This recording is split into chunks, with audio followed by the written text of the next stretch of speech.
Notre planète se réchauffe, inexorablement. Pour limiter le réchauffement en cours, chaque degré compte.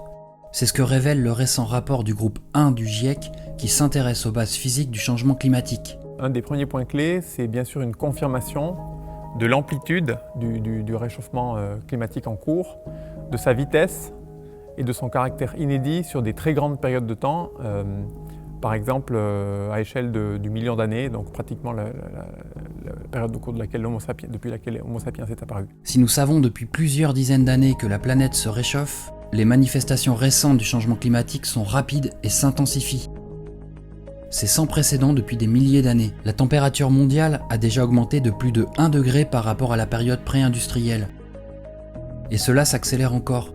Durant les 50 dernières années, la température globale à la surface de la Terre a connu une augmentation sans équivalent depuis 2000 ans. Ce rapport avec les progrès des modèles, les progrès sur les connaissances théoriques et sur les techniques avancées en statistique et les progrès sur les observations récentes, parce qu'on a presque 10 ans de profondeur d'observation en plus par rapport au 5e rapport du GIEC publié en 2013, disent que, en gros, aujourd'hui, la Terre s'est réchauffée d'environ 1,1 degré par rapport au pré-industriel.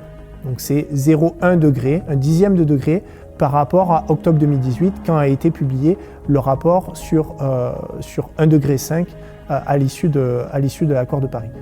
Sur ces 1,1 degré, les techniques de détection-attribution suggèrent que environ 1 degré est attribué aux émissions de CO2 et aux émissions de gaz à effet de serre. Il est indiscutable que les activités humaines sont à l'origine du changement climatique et que celui-ci affecte déjà toutes les régions habitées de la Terre. L'influence humaine rend les événements climatiques extrêmes, notamment les vagues de chaleur, les fortes pluies et les sécheresses, plus fréquents et plus graves. Le réchauffement climatique à l'échelle de la planète va s'imprimer de manière très différente pour une région donnée ou une saison donnée. Et en particulier, on sait que sur la région Méditerranée en été, le réchauffement sera plus fort, nettement plus fort qu'à l'échelle de la planète. Et c'est la même chose pour l'Europe du Nord en hiver. On s'attend à un réchauffement qui est presque 100% plus fort que ce à quoi on s'attend à l'échelle de la planète. Par rapport au rapport précédent, ce rapport montre plus clairement l'impact de l'influence humaine sur les extrêmes du climat. Donc on veut parler ici par exemple de vagues de chaleur, de pluies intenses ou de sécheresse. Donc pour tous ces extrêmes-là, le rapport montre que l'influence humaine a très probablement augmenté la fréquence de ces événements extrêmes.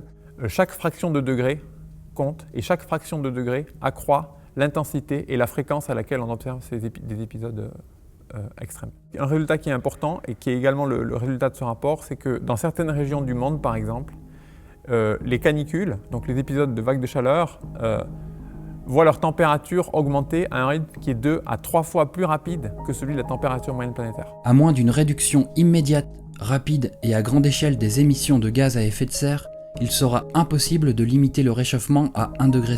Du côté des inflexions, par rapport au précédent rapport spécial SR 1.5 sur les conséquences et la possibilité d'avoir un réchauffement global limité à 1,5 degré Celsius par rapport à la période pré-industrielle, on a malheureusement une mauvaise nouvelle, c'est-à-dire que, par exemple, on va franchir ce seuil de 1,5 degré par rapport à 1850-1900, probablement dès le début des années 30, plus ou moins indépendamment du scénario envisagé, alors que le précédent rapport, en 2018, estimait que ce serait plutôt au début des années 40. Donc on a une décennie de moins pour tenter de limiter le réchauffement à ce niveau-là.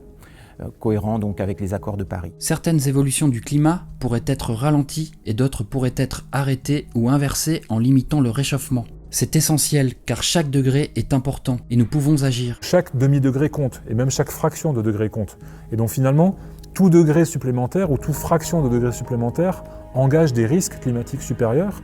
Et même à 1,5 degré de réchauffement par rapport au pré-industriel, le risque climatique est beaucoup supérieur à ce qu'il a été aux impacts qui avaient été observés ces dernières décennies. Les choix d'aujourd'hui conditionnent les évolutions de demain et les capacités de nos sociétés à s'adapter. Il ne nous appartient pas de dire ce qui doit être fait, et le GIEC ne dit pas ce qui doit être fait pour répondre à l'urgence climatique, mais le GIEC, dans ce rapport comme dans les autres, indique les trajectoires possibles et met à disposition ces informations pour que les décisions soient prises au niveau local, national ou international.